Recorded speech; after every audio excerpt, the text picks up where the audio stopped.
All right, round number 2 of The Flash for me, round number 1 for him. This is going to be a full spoiler video, so I don't know if I'm going to... This isn't quite after the movie. This is just a Flash spoiler discussion, if you will, because this is your first time seeing it. This is after this movies. I mean, it is, but like I already did one last month. There's edits to this movie, too. That's right. This is a different version than the one that was screened last month. So this version does have some improved VFX. The full ending with what Barry saw, which was cut out at my screening, actual credits, and then a post-credit little gag scene.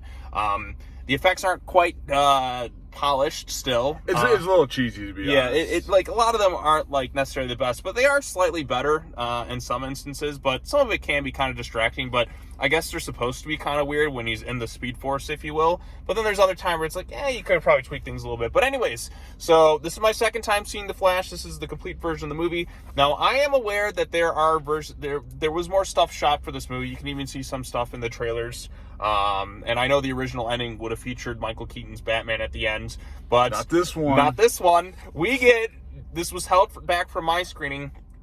Barry heads back to his timeline, and it's not Michael Keaton. It's not Ben Affleck. It's George Clooney. Clooney, baby. Let's go. What an absolute troll. I kind of love that because it's just like, what a better way to torture somebody than ending up in the Joel Schumacher universe, which I still enjoy. But like Batman, does this mean Arnold's there? Does this mean, I don't know. Listen, I would love just the return of Dr. Freeze. It's just ridiculous as a parody at this, or not? Yeah, Mr. Freeze, not Dr. Freeze. Or is he Dr. Freeze? I don't know. I'm not Dr. that big Victor of a DC Freeze, guy. yeah. So, but yeah. I think, like I said, there's a lot of fun stuff to be had. Like I still enjoyed the movie even more in some instances the second time because, like I said, there's less uncanny valley. There's still some not so great CGI in this thing. I was kind of giving it the benefit of the doubt last time because I figured, okay, that's an incomplete version. They said that before the start of the movie. But they did improve a lot of things, but it still isn't quite perfect. Like I said, when they're going into the Speed Force, but I guess it's supposed to be kind of a weird, warped world. But in other instances, like with the babies, it definitely looks Son of the Mask level weird. I mean, they look like literally like puppets, basically. Yeah, they look pretty like ridiculous when you're looking at these CGI babies. It's a funny sequence when he puts the babies in a microwave as he's like the hospital's kind of going down. There's some pretty cool action bits even there, like with Ben Affleck's Batman getting the opening sequence, Wonder Woman coming in quickly for the lasso of truth and all that other stuff. And then of course we get Barry's secret as well, which is rather embarrassing. Yes. Poor guy. Poor guy. And then a lot of crazy other Batman sequences too. Like I said, this is my second time seeing the movie. It's your first time. What did you think of the movie overall? I'm not a big DC guy, admittedly, so I'm not sure. Is like Flash normally supposed to be like a super lame like hero kind of like that, or it depends kind of where you're going with Flash because he comes across very lame in this movie, kind of like right, like the comedic relief kind of, and he has to kind of mature and grow up a bit which. You know, it depends on the like that's primarily more of a Wally West type thing than a Barry Allen. Barry Allen's kind of a little bit like he's got humor to him, but he's like the more serious like forensic scientist and all that. But here it's kind of it's intentionally there's a story purpose for it. So Barry Allen travels back in time, but he doesn't quite end up in his time. Like ends up in almost the Michael Keaton, Tim Burton Batman universe, which they recreate a lot of the sets. Like the kitchen is a spot-on recreation from the '89 film, which is my favorite comic book movie of all time, Batman 1989. Now, what's your favorite comic book movie? Is it? God, probably either The Dark Knight or the Tobey Spider-Man movies. Yeah, Tobey Spider-Man is just top tier. But who doesn't love a good Bane joke? Yes. You know, we could Bane post this whole video, but you know that would be just a bit over the top and dated. Yes. But yeah, there is like some sort of connection to Bane as we see in this movie. With my George God, Clooney. Can we get Christopher Nolan in these movies? I would love. Can we get Christian Bale Batman? Imagine if there was Christian Bale at the end of it, but it's kind of funny. I mean, I would have gotten on my seat. I'm not usually a big, Pops cameo guy, but that would have been very exciting. Right. But you did get really excited when Nick Cage Superman. The big surprise for me, like they had like a CGI like Christopher Reeve in there. It's only a few seconds. I know people freak out over it because it's just the uncanny. It's a nice touch, right? It's just a little nod to it. It's only lasts for a few seconds in the movie. Probably could have used some archival footage to kind of touch it up to make it a little bit better. Kind of like what they did in Across the Spider-Verse, where they integrated like Andrew Garfield's Spider-Man will spoilers for that, but this is spoiler discussion. Who cares? Yeah, so we could have done something like that. But the Nick Cage Superman bit, because Nick Cage actually did film stuff for this movie. They just kind of did like a de-aging thing. And good. His reaction, I'm like, as soon as it was starting to happen, like, this is my favorite part, just wait for it. You're just kind of like looking at the screen, like waiting for it to happen. Then he turns around, it's Nick Cage Superman. And it's even the spider. I knew the moment I saw a spider, I'm like, oh my God, they really plugged this failed movie into this. That's hysterical. So if you're a Superman nerd and like that kind of stuff, right. Touch. Like the Nick Cage Superman bit, that is a really nice touch. Nick Cage finally got to be put on the suit and all that other stuff. I mean, this is technically his second time playing Superman movie, because you count Teen Titans Go to the Movies, which he just voiced it. But Nick Cage is a huge Superman fan. He literally named his sons like Kal-El or something. Yeah. And then he like spent so much money to buy Action Comics #1. Then he had all that debt and he had to sell things. But maybe he has money again now. Well, he bought like 7 houses, to be fair. He was trying to rebuild a castle brick by brick, but then he was like, he's not known for his smart financial decisions. Right, but you know what? It led to him starring in like so many movies where he just kept going, and he paid off all his debts, and he's in a pretty good place. Like Nick Cage made some really rather interesting pictures the last couple of years, but it was pretty cool to see Nick Cage in this thing. They had kind of a George Reeves Superman. You probably could have integrated a few other appearances, like instead of like the Jay Garrick like Flash that's kind of like wearing the helmet in there, you probably could have brought in like Grant Gustin from the TV series, since Ezra Miller technically did appear in the Crisis on Infinite Earths you have no idea what I'm talking about, but the Arrowverse did its own Crisis event thing, and sure. Then Ezra Miller's Barry Allen met Grant Gustin's Barry Allen. Like, there's a whole scene with the two of them talking to each other. Oh, I'm sure that would have really moved the box office needle right there. Well, I said you could have probably brought in like one of them for a cameo or something like that. I don't know. There's already like 8 cameos in this movie, right? Like so you can see kind of the Adam West Batman in the background. Yeah, that was a little. You heard it too. Yeah, you heard the voice in that. Like I said, DC has been. I think one advantage with the multiverse concept that I think DC has over Marvel is they have like a larger history, like at the movies, like because going back to like the 1940s. Oh, there's older Marvel movies, right? But like the DC stuff kind of predates that in terms of cinematic appearances. Marvel's Dolph Lundgren's Punisher, right? You could bring that in. I mean, everything's all about multiverse and time travel, but I do appreciate this movie does have some stakes. Although I don't know which direction they're gonna go in from here. I guess we'll have to wait and see how the movie does financially and what James Gunn and them end up doing with DC going forward, because this one kind of breaks apart the multiverse, if you will. Like, things are kind of in a wishy-washy, screwy place, because now I originally heard the original ending I know was supposed to feature Michael Keaton and Sasha Calle's Supergirl, but that clearly got changed and they added in George Clooney, maybe because they're rebooting. I don't know what they're going to do, because like I said, Michael Keaton was supposed to be in a lot of DC stuff. He was supposed to be in the upcoming Aquaman movie. He was supposed to be in the Batgirl movie, which got canned. Good job. I do want to see. $100 million, baby. It was like a $60 million movie, so it was a lot low. It was supposed to be a streaming movie. But you know what? I want to see it. Because, like I said, Michael Keaton has a lot of cool stuff in this movie. Like, the Batman action sequences are handled quite well, so I'm looking for... And you do get a difference between the two Batman, and I think Andy Muschietti, like, has a... He's kind of cuckoo crazy when it comes to some of his visuals and that he does. Like, he did the It movies, and he's doing this. Horror movies generally... I think horror directors actually have a good track record when it comes to making comic book movies. I mean, you look at what James Gunn did with Guardians. You look at Sam Raimi transitioning from, like, horror to, like, what he did with Spider-Man. And, you know, Andy Muschietti making the jump from horror, or David F. Sandberg to the first Shazam movie. So horror directors, like, are surprisingly, like, well-done picks for, like, comic book movies. They just kind of, like, maybe it's just their vision and that it just kind of fits well. But this is also a very funny movie, too. This movie was interesting because it debates the merits of time travel and, you know, going back and undoing suffering. And it makes some valid points. As much as I wish I could travel back in time and stop George Lucas from selling Star Wars to Kathleen Kennedy and getting The Last Jedi, the worst film of all time ever made, you know, it's probably a bad idea. And this movie, you know, illustrates that. Right. But, you know, it might be worth it. Honestly, destroying the universe to stop The Last Jedi worth it? You know, I think it's a valid question. You can, you know, agree with me as well in the comments. Right. It's a terrible movie. And, yeah, you know, it was interesting. But you know what? Unlike what they did with Luke Skywalker in that movie, at least Keaton's Batman is just like... He's useful.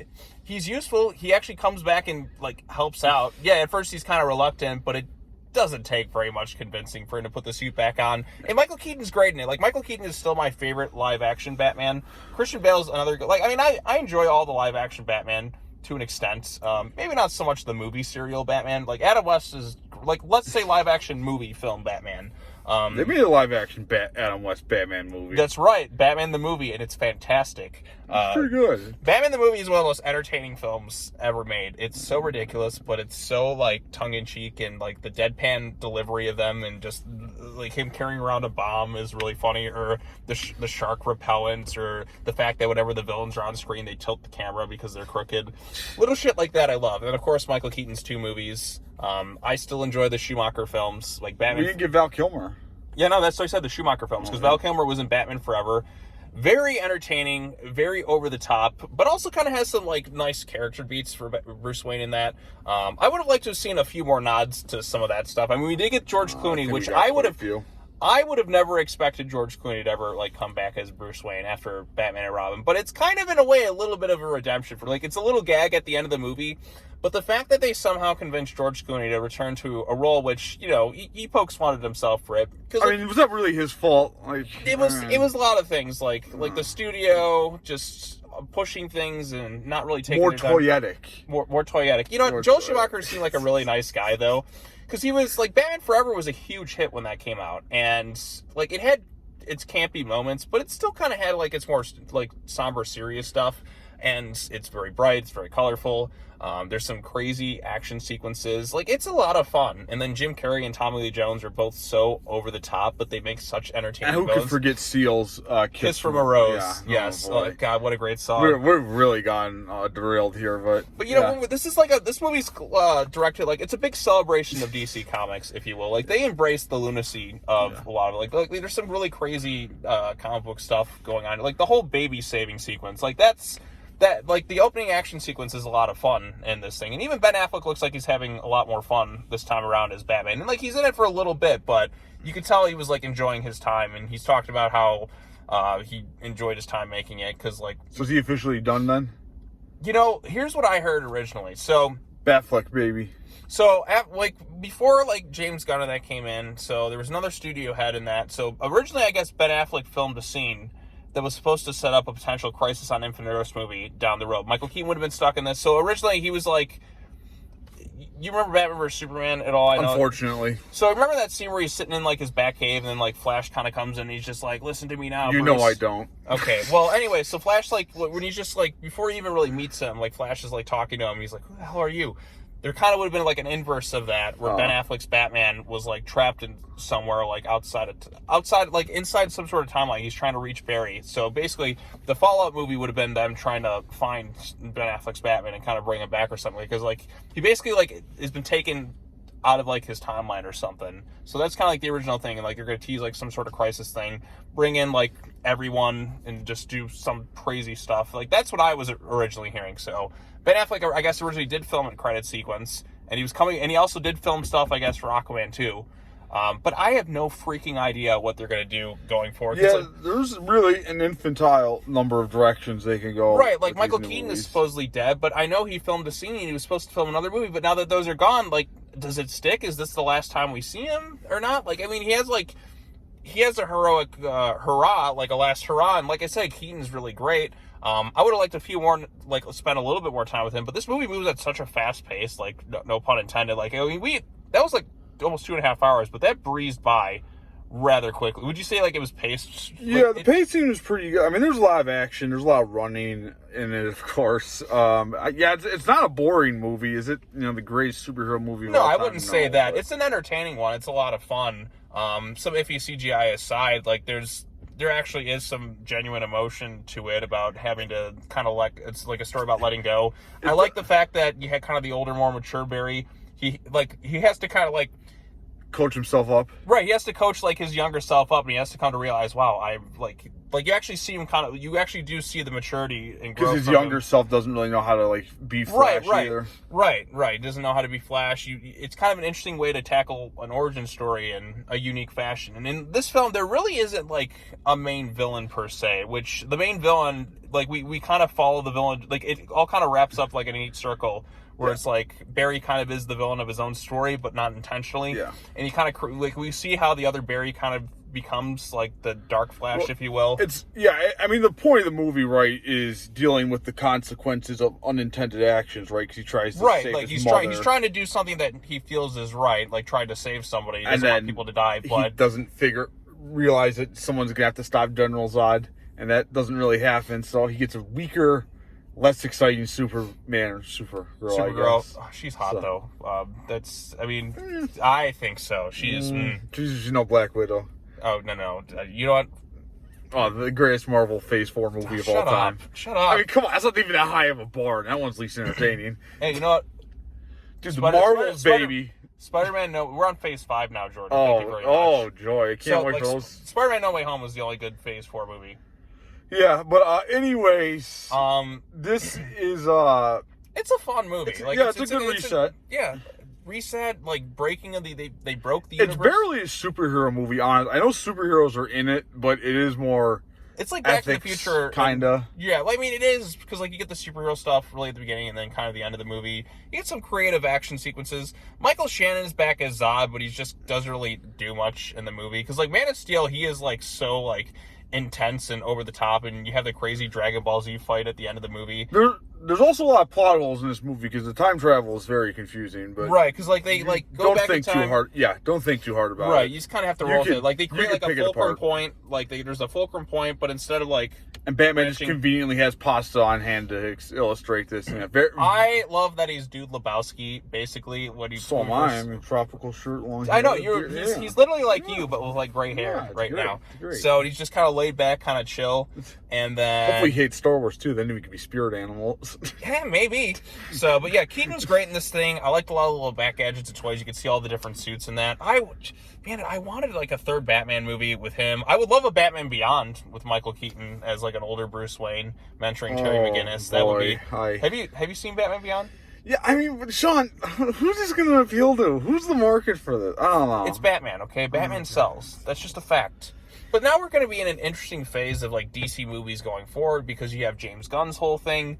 I guess it just got announced as I was leaving the theater officially that Andy Muschietti, the director of this movie, is going to be directing Batman Brave and the Bold, which will be like the new DC Universe Batman, which will be separate from the Robert Pattinson Batman going on at the same time. But this one will have the Batman. Get your PhD thesis in DC timelines apparently ready. You know what? Everything's all about the multiverse. Marvel's doing the multiverse saga. Across the Spider-Verse is going on. Yeah. You would actually really like Across the Spider-Verse. Did you see Into the Spider-Verse? You know I haven't.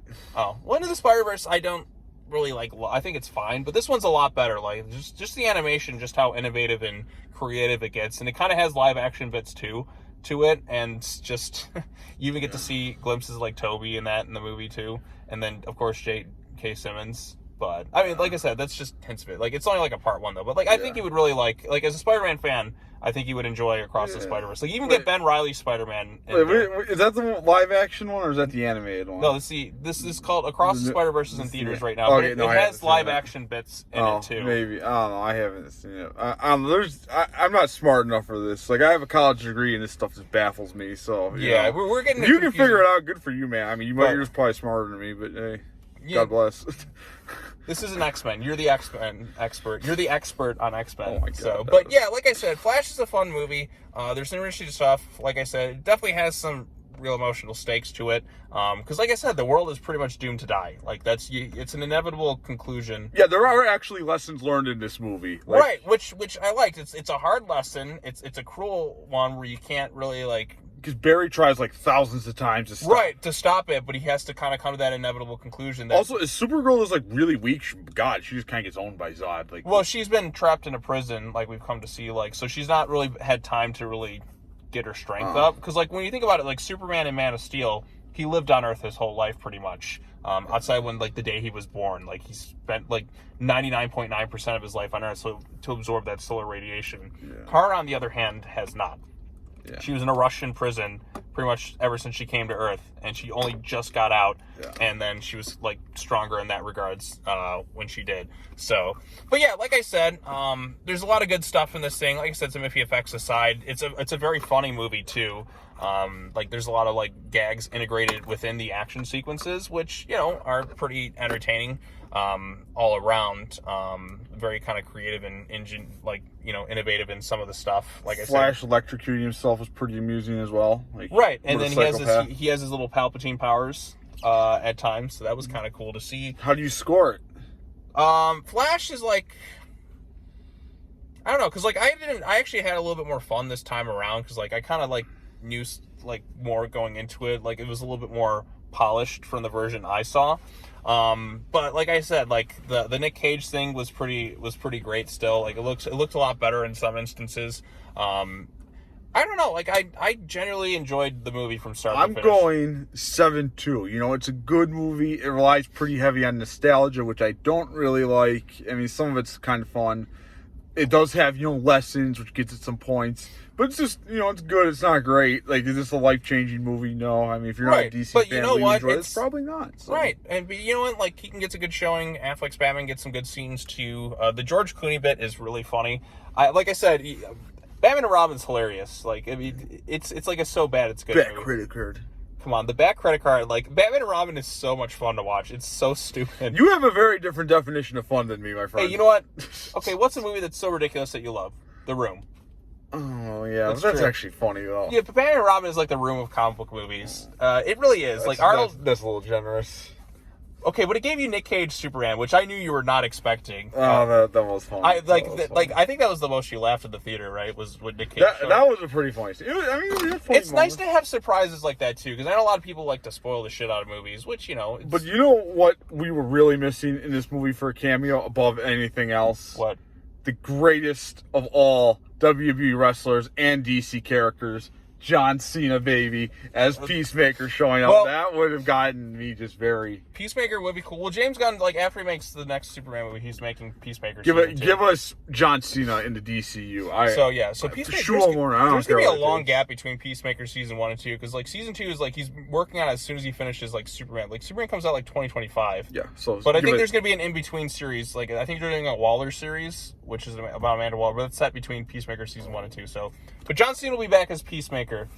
And The Rock will probably never be back as Black Adam. But don't worry, he went crawling back to... he should get back in the square circles where he should be. Exactly. So, yeah. But anyways, I feel like we kind of rambled on. Like and subscribe. The Flash spoiler discussion video.